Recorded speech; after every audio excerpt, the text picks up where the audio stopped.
The clipboard that I'm going to pass around just says,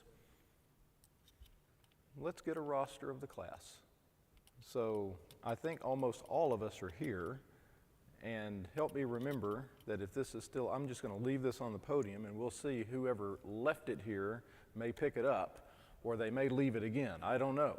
But I think probably the safest thing to do is just pass it around and have you sign it, and then I'll leave it, and then we'll try again next week. And if you're not here next week, it doesn't matter. And if you're not here today, then we'll get you next time. All right. This one, I think we're trying to get an updated roster, I think is what we're doing here. So this is also have a pen attached.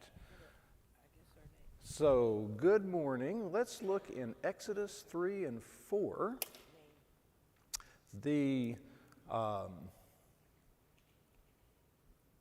The pace is still a bit slow in Exodus 3 and 4 today, but the pace will pick up next week. If you'd like to read ahead, and I know some of you are already reading ahead, then read chapters 7 through 10 for next time. And I think all of you have the outline that I passed around a few weeks ago. If you don't and want one, I can give you one. Chapters 7 through 10 are the plagues. We are about to get out of Egypt here shortly. So today we're still in Exodus 3 and 4. Next week we'll be into 7 through 10, and already you can see we're going to skip a bit here. Exodus being a long book, we're not going to be able to cover everything, but we already knew that going in. So good morning. I'm drawn again to this phrase in 1 Timothy. We looked at it, and this was kind of a keynote that recurred through the Timothy study. The goal of our instruction is love that comes from a pure heart, a good conscience, and a sincere faith.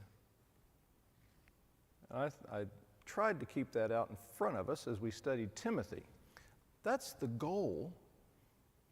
That's the end that we're aiming for. That's when we have arrived there, we know we've arrived.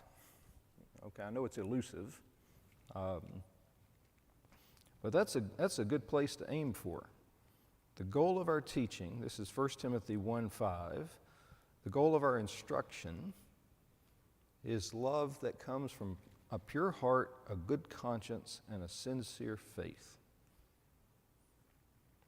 And Paul then goes on and says, now some have turned away from that, and their teaching is not healthy.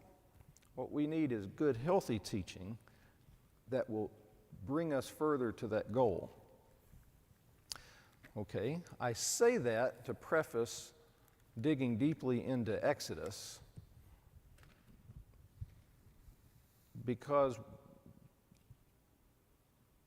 if the goal is a good, healthy understanding of what God has done in Christ, then every bit of investment we spend in knowing better the narrative story of what God has done among His people is time well spent towards that end.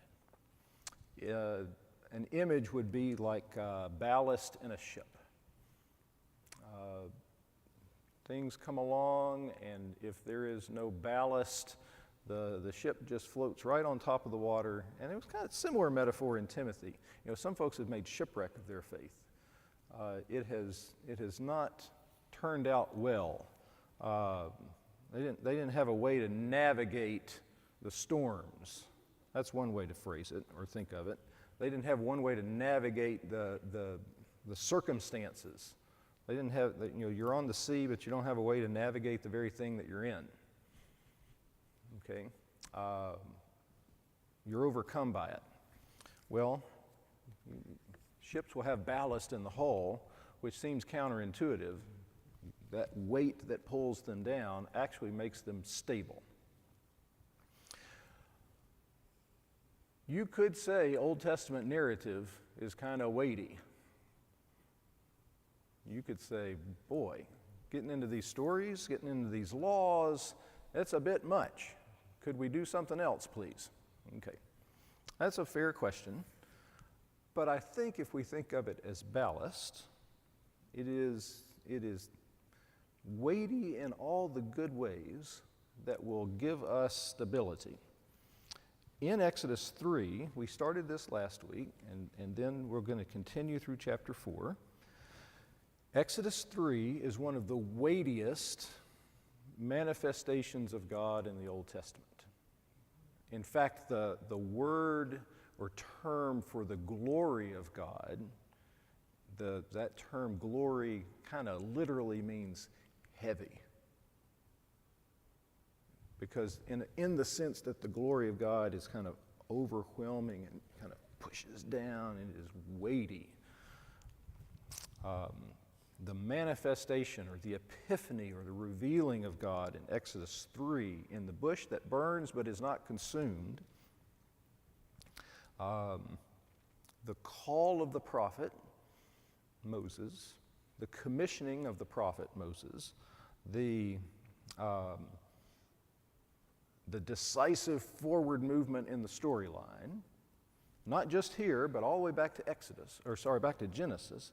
The decisive forward movement is a heavy move. It reveals God's identity and his character. It helps us understand the God who we serve and what he has done in the world and what the implications of that are for his people. What sort of folks ought we to be? The big theological questions, the big doctrinal questions, or if you want to phrase it, they're evergreen. They're always relevant.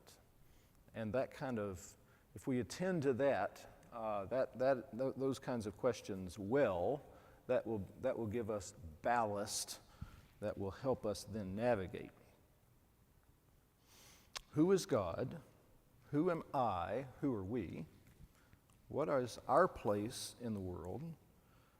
What does God think of his creation and his people?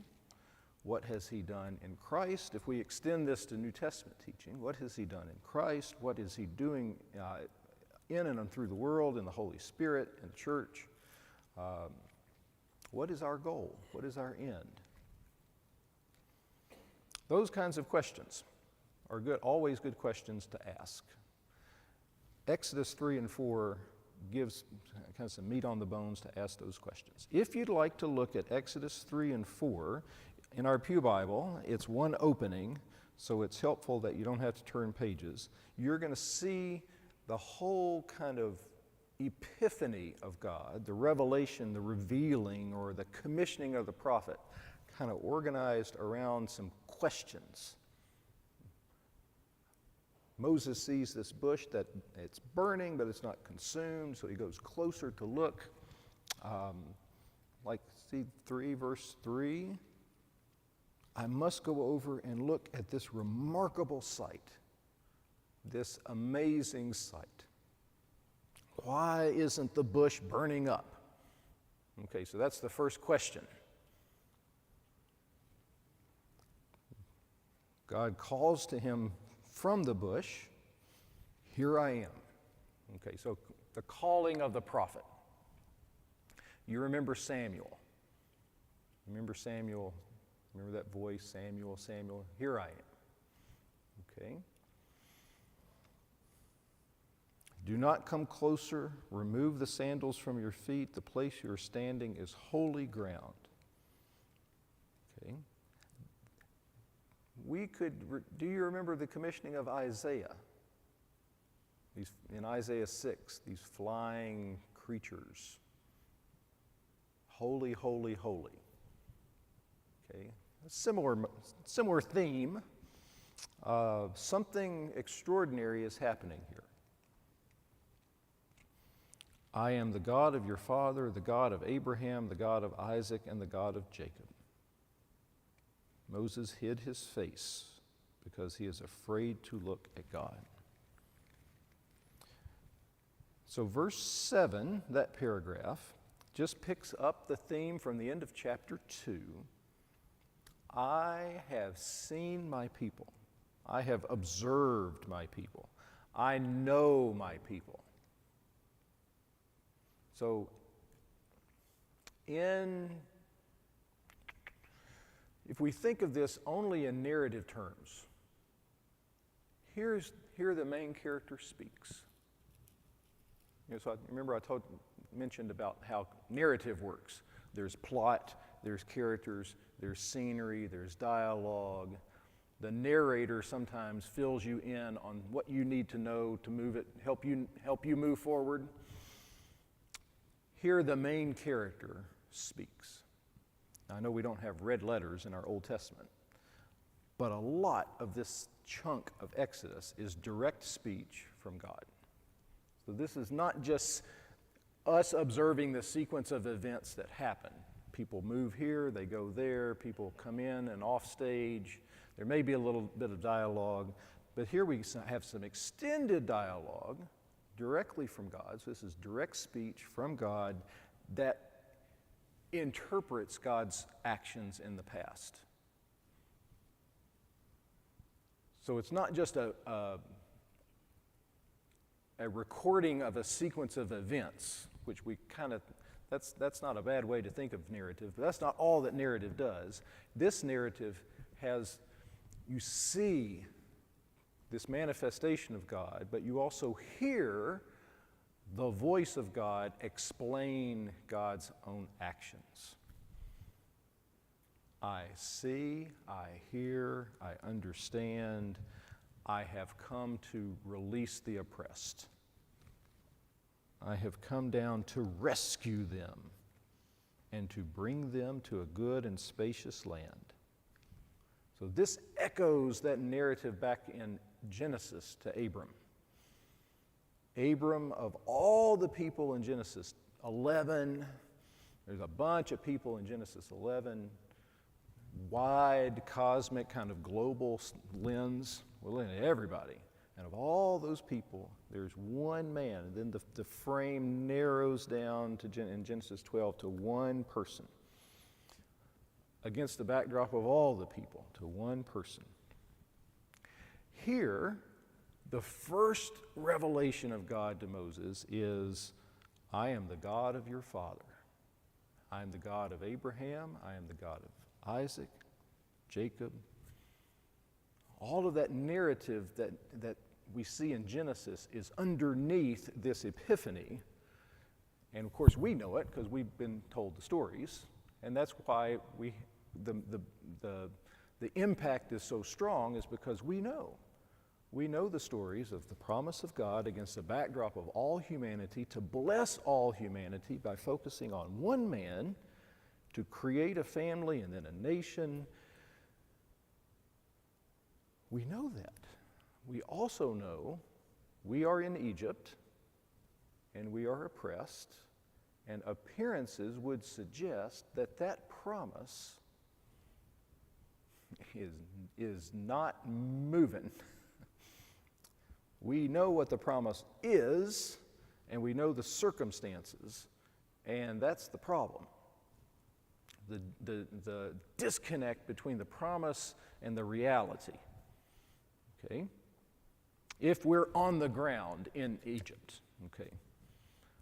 If we are Jews reading Exodus after the exile in the 5th, 6th, 7th century BC, somewhere in that general area, we're also reading Exodus as part of a multi-volume history that goes all the way through the end of 2 Kings, where the narrative, basically at one book, where it ends there, it kind of picks up with the next, just about all the way through. I know there's a lot of laws kind of, in Leviticus and Numbers kind of all the way in there, and Ruth slows down, the pace considerably from Judges and Samuel.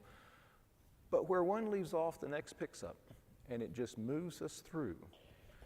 And if we're in Babylon, or if we've come back from Babylon and we're in the land, You remember that phrase about how our ancestors saw the temple and then they wept because they remembered what the temple used to look like, and we see what we see now. And they remember the old days. And you don't think there's a future, because I remember the old days and I see the reality here. Okay? So either we remember the promise, we know the promise, and then we see the reality. In Egypt, great oppression. Or, the people in Egypt are about to hear the word for the first time. If we're reading this, it's already happened, so we have the benefit of having it explained for us, that God has seen his people. Here we are in Judah after the exile, or we're in Babylon during, both and all the above. And we see the reality, and we see the promise, and we see the two do not align. And we would be tempted to despair had this biblical narrative not interpreted for us what God's actions mean. The meaning of his actions is, I fulfill my promise. The narration of the action would be, God has assembled his prophet, and he has sent his prophet to the Egyptian leaders, and the prophet has spoken his word, and things happen in sequence. We're about to see that. I know what happens, but what's it mean?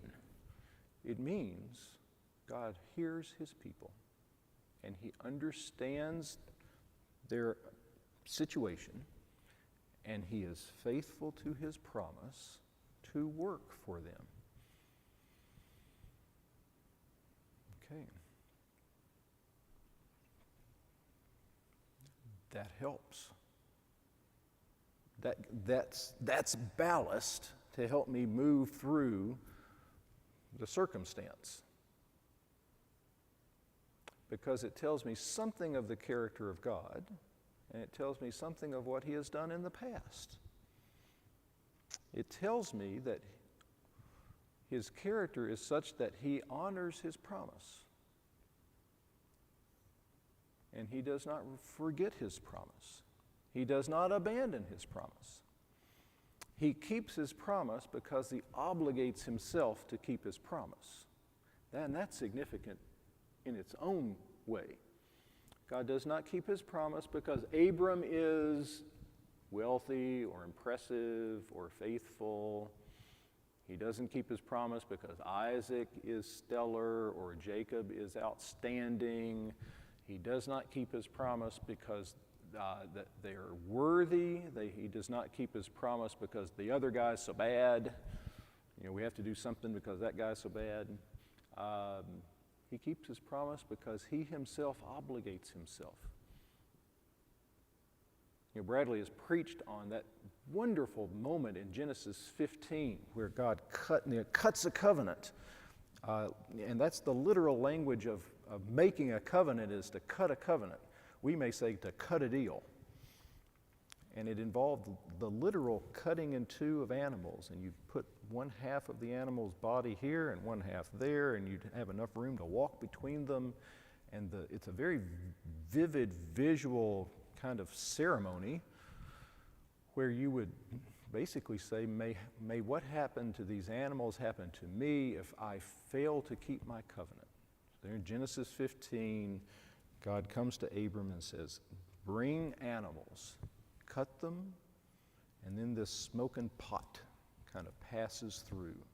The idea is clear. The presence of God passes between them, not because there's something higher that he could appeal to say, on the basis of that will make me keep my word. It is, I myself obligate myself to keep my promise.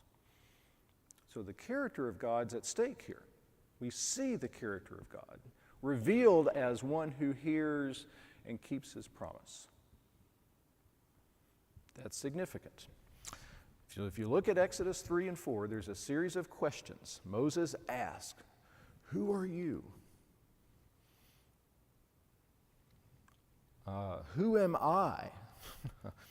See verse 11? Well, the question at stake in the first part is, who is this who speaks? Okay, the verse 3:11, who am I? The question at stake there is, like me? You turn around, you look. I'm the only one here. You must be talking to me. Who am I? I am not worthy to be the prophet. Again, we could look at other calls to prophets: Samuel, Isaiah, Jeremiah. Isaiah 6, Jeremiah 1, it's like, but I can't speak. But what if they don't listen? Do you realize they're hard-headed? They're not going to listen. And so that great passage, I think it's in Jeremiah, he says, there are people of what, stiff-necked and hard head. And the reply back is to the prophet, I will make your forehead like flint. No, you don't get out of it, but I will equip you, and when you go head to head, I know they're hard-headed, and I'm going to make you hard-headed. I don't have a thing to say. I will give you the words to say. Well, I'm getting ahead of myself. That's the next question that Moses asked. What if they don't believe me? So if you skip down to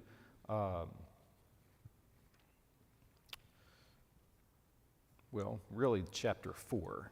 I mean, in a sense, the end of 3. But what if they won't believe me and will not obey me? What's in your hand? And I know we're all thinking of Charlton Heston. We cannot read this, and they don't show that on TV every year, do they? Remember that used to come on television? That was an event, I remember. Hard to not see him with that enormous head of hair. Reach out your hand. What's in your hand? A staff. Throw it on the ground. Verse 6, reach your hand inside your cloak. Okay. So there are signs that are given to you also for your sake, so that you can know that that what I'm telling you is valid. The signs are also for the people. Look at verse 10. This is chapter 4, verse 10. There's another question here. I've never been eloquent in the past or recently. It's like, but not, what will I say? Our Pew Bible, I'm curious what you have, what your versions will say. Because this is 4 verse 10, because my mouth and my tongue are sluggish. And then we have a footnote. I'm wearing the wrong glasses. I apologize for this. My children make fun of me because I do this, but I have to if I'm going to see it. Heavy of mouth, heavy of tongue. My mouth is sluggish. My mouth is heavy. My tongue is heavy.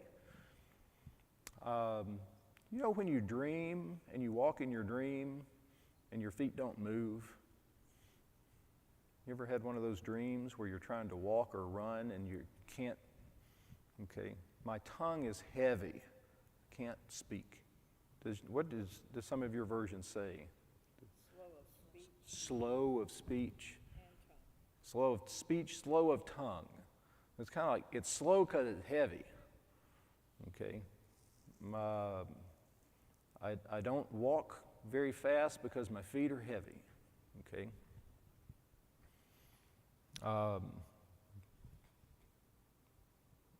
We got a hardware problem. If you think in computer terms, we got a hardware problem. Okay. Maybe it's a software problem. In this case, it's hardware. Tongue doesn't work right. I've heard folks suggest maybe Moses stuttered, any number of ways to try to make sense of this. Sure. Okay. But the point is, who placed a mouth on humans? Look at the next verse. That's the point, I think, is not quite to understand. Wonder what it was that was Moses. Was speech impediment? Did he stutter? Did he lisp? What was it? I don't know.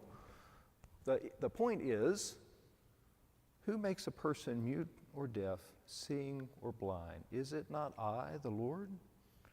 Now go, I will help you speak, and I will teach you what to say. Our Pew Bible has a footnote. I will be with your mouth. Like, but it's my mouth. It's slow, it's sluggish, it's heavy.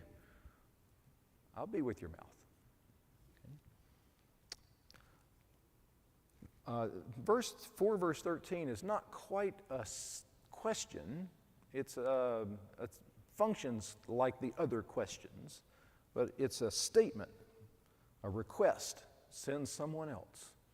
Please, not me. Maybe he's trying to get there all along. And finally, like, I'm no longer interested. I know enough of this assignment to know that I don't need to do this. You have the wrong person. Someone else, please. The Lord's anger burned against Moses and said, "Isn't Aaron the Levite your brother? I know he can speak well. He is on his way to meet you. He will rejoice when he sees you." Oh, we find out there's a brother. Okay. You'll speak with him and tell him what to say. I'll help you both. And him to speak. I'll be with his mouth. I'll help him too. And will teach you what to do. He will speak to the people for you. He will serve as a mouth for you. Similar to Jeremiah. I know, but they're hard-headed. I will make your forehead hard. I can't do this. I will help you do this. I can't do this. You can do this. Or maybe perhaps, I can't do this. You're right, you can't do this. Correct, you can't. But I can through you. Okay? He'll speak to the people for you. He'll serve as a mouth for you. You will serve as God to him. Okay, in the sense of you will lead and he will follow you. It's not a worship kind of scenario.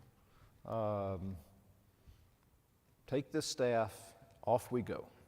Okay. Well, as we close, last few minutes here, what are some of those theological truths, doctrinal truths that we can see here? Back to Genesis 12, God keeps his promise and his faithfulness comes from his own obligation, his own self-obligation. I think that's really critical to understand as we go through the Old Testament narrative. There's no kind of court of appeal above Yahweh, God of Abram, Isaac, Jacob. He doesn't do this because he has to. He doesn't do this because he answers to someone. He doesn't do this because someone's watching him.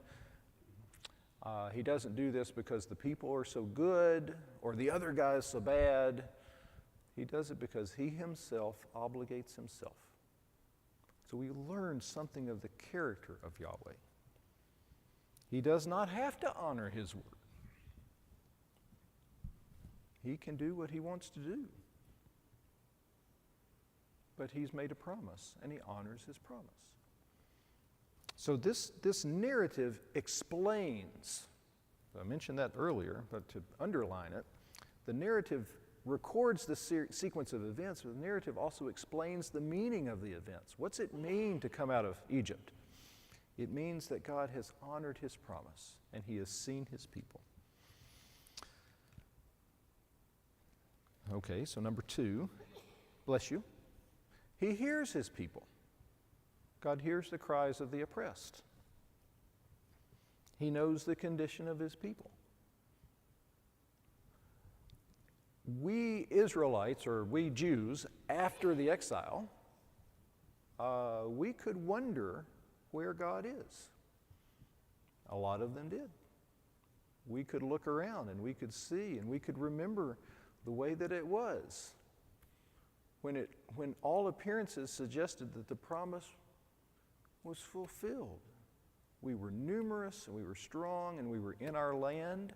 We had both prongs of the promise to Father Abraham in reality at the same time, at the same place. We had a people and a land, and the people were in the land.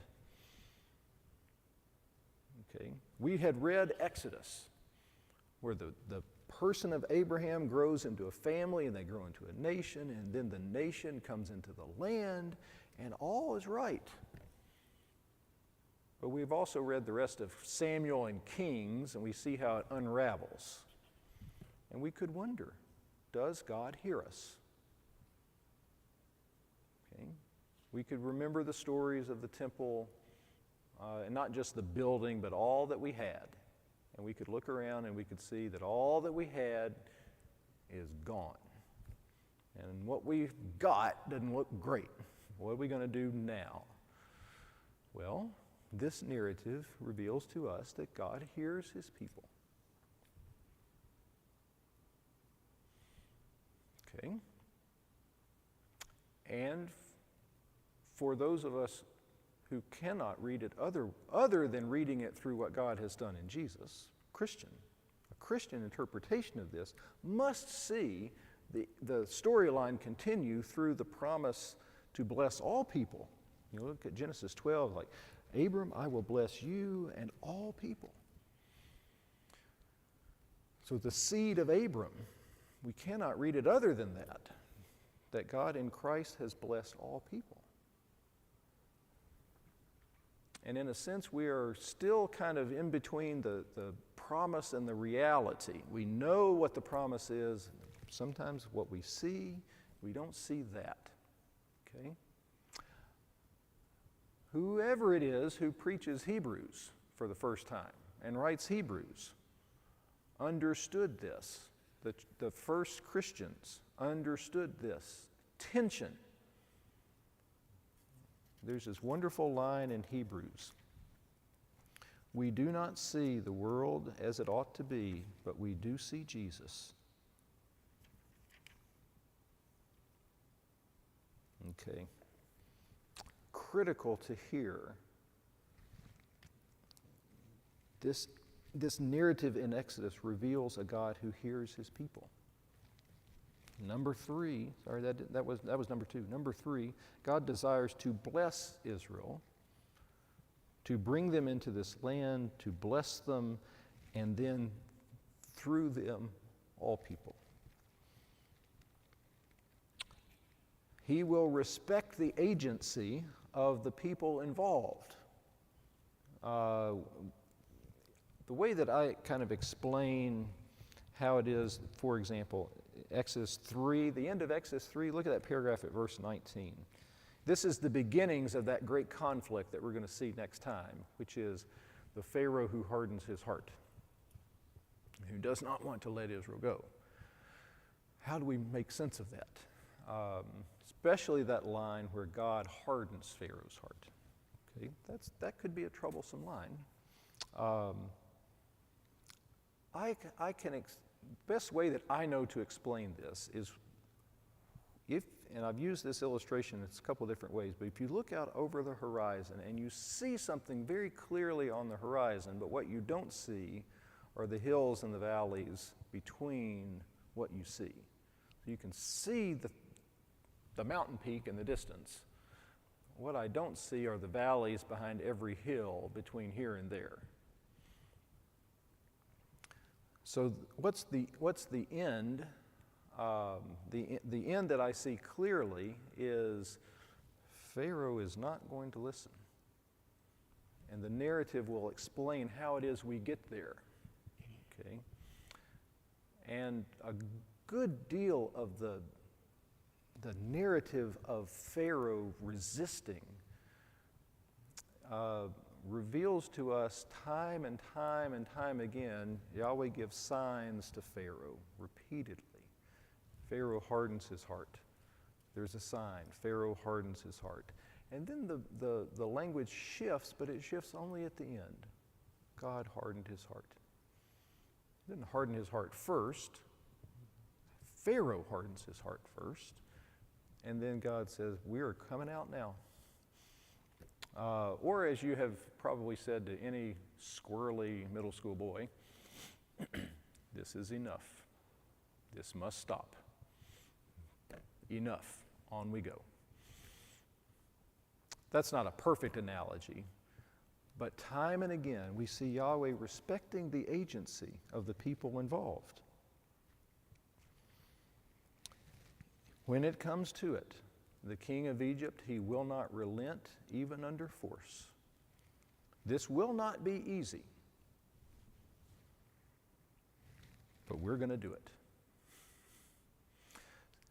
We've got a prophet commissioned early on who's not sure, he's not convinced. He wants, in some ways, he wants out, and any handy excuse he can get, he'll grab it and reach for it and try it. Yahweh tells him at the beginning, this will not be easy. But I will work through it. In fact, see 3:21, I'll give these people such favor with the Egyptians that when you go, you will not go empty-handed. Not even that they'll just say, all right, go. It's like, let's give you some gifts to help you go.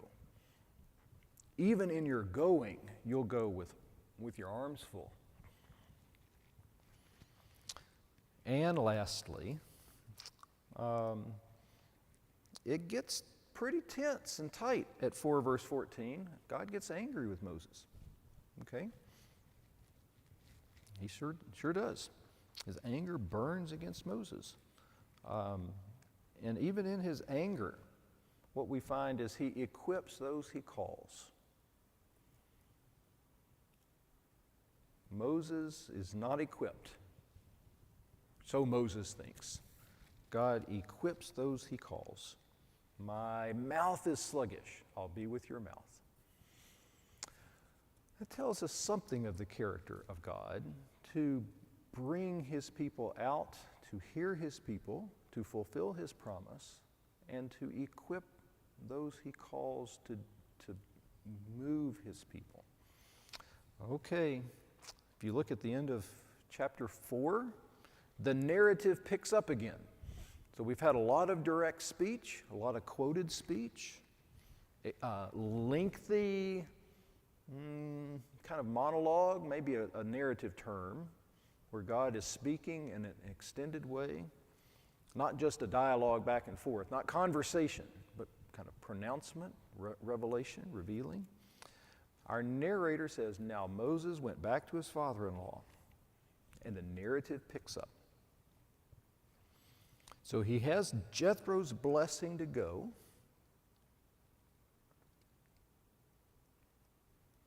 Moses is on the move. If you want to read through chapter 4 and 5 and 6, we're going to pick up around chapter 7 next time. It's not a lot we'll skip, but we're going to skip a little bit. And even so, next week, the lesson has for us doing chapters 7, 8, 9, and 10. I think what we're going to do is kind of notice the pattern at work in all these plagues and get us pretty quickly up to chapter 10 or so. If you look at our outline, it looks like chapter 10, 11 is a major structural turning point. Narratively, it's a big turning point because we're out. We're out of Egypt. We're on the move. Okay? 7 through 10 are the plagues to get us there. It comes on the heels of what we looked at right today, the end of chapter 3. Pharaoh will not want you to go, but we are going. Okay? How are we going to get there? That kind of hills and valleys to get there through 7, 8, 9. I hope you have a great week. If you want to read ahead, you read all the way into chapter 11 if you want. And we'll call it good for today, 9:44.